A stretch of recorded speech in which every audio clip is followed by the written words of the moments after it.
Hi, welcome back to my channel. My name's Carol. Thanks for coming back and seeing me. So today I have my July wrap up.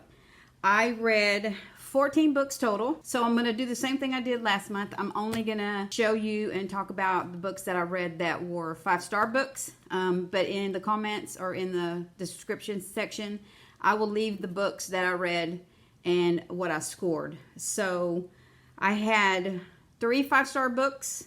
I had 6 4-star books, 4 3-star books, and 1 2-star book. So we'll just start from the beginning. So I had called Beach Read.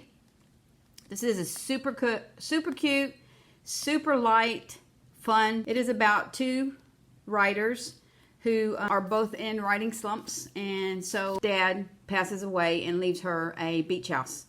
And so she goes to the beach house because she has a book that has to be turned in and she's behind in writing. So she goes to the beach house and there she meets another writer who's also in a reading slump, but they both write different genres. So it turns out that the guy who is the other author that's in the reading slump is somebody that she used to go to high school with. So they join forces and they switch the genres, and she writes his genre and he writes her genre. And of course it's a love story, but it's super cute. It's easy to read. It's a fast read. So I gave it a 5. I loved it. And it was so funny. The banter in this book, hilarious. I literally laughed. So the second book that I read that I gave a 5 to was Fire on High, Elizabeth Acevedo. I talked about this book several times, and I absolutely loved it. This book is in slam format or in poem format. So this book is about Imani, is a young girl who, she lives a hard life. She's poor, and she is going to school. She's a young mom. She aspires to, and when she's in school, they offer a class with her in her senior year, and they offer a class where she can take cooking class. So she loves the class. She's good at the class, but she can't follow directions. So she wants to always add something extra to the recipe. So she drops out of school. It's a great book.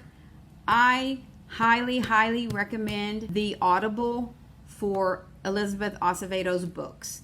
And the reason being is because she tells the story herself, like she reads it, and she reads it in the format that it's meant to sound like. So it's great. You can sit down and you can do the Audible, and you could probably do it in 24 hours because the books are so good. These are actually YA books. These are teen books. I mean, it's not a childish book. It faces adult issues also. So I would highly recommend that book as well.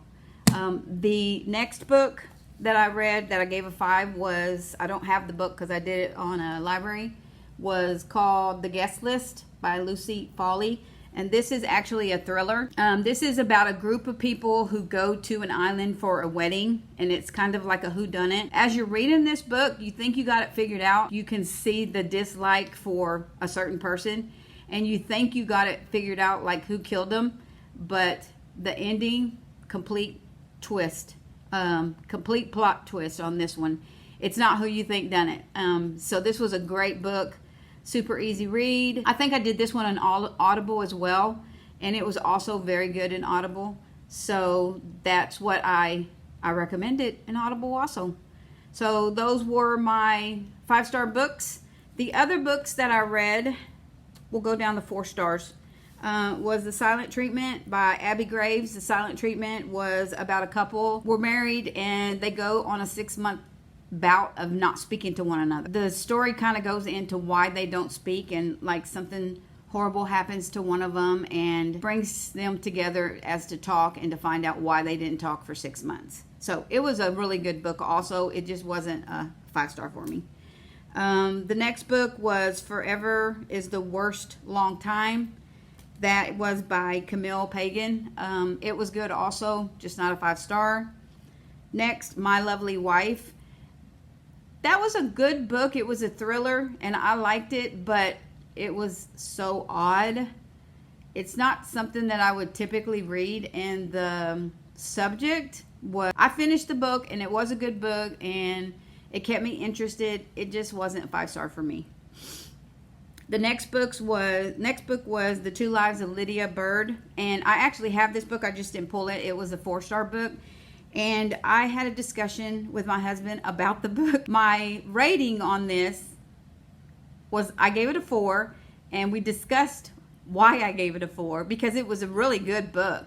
It made me sad. The book made me sad, and it touched a subject that I don't want to ever have to face.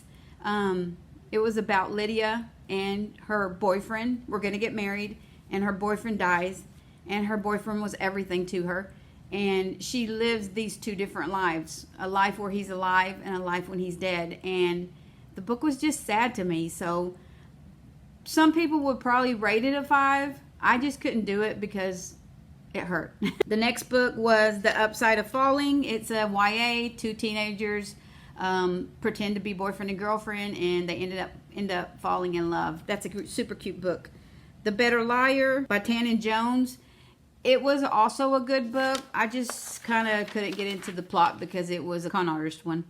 And that's it. Let's see. The 3 stars were The Last Miss Parrish, Grown Up Pose, Happy and You Know It, and We Are Not From Here by Jenny Torres Sanchez. We Are Not From Here easily could have been a 5-star book for me, but the reason it wasn't, because to me it was way too much like American Dirt by Jenny, I can't think of her last name. Anyway, American Dirt was on the New York Sellers top 10 list, I think, and it was about immigrants coming over from Mexico, and that's what also We Are Not From Here was like. But I felt like the storyline was so much like American Dirt that I just couldn't score it a 5-star book. So anyway, that's it. I will list the books down below that I read, and I will give you links to them if there are any that you're interested. I highly recommend Beach Read and With the Fire on High, and Lucy Foley's The Guest List. It's a suspense book. So thank you for watching this, and I will see you when I see you.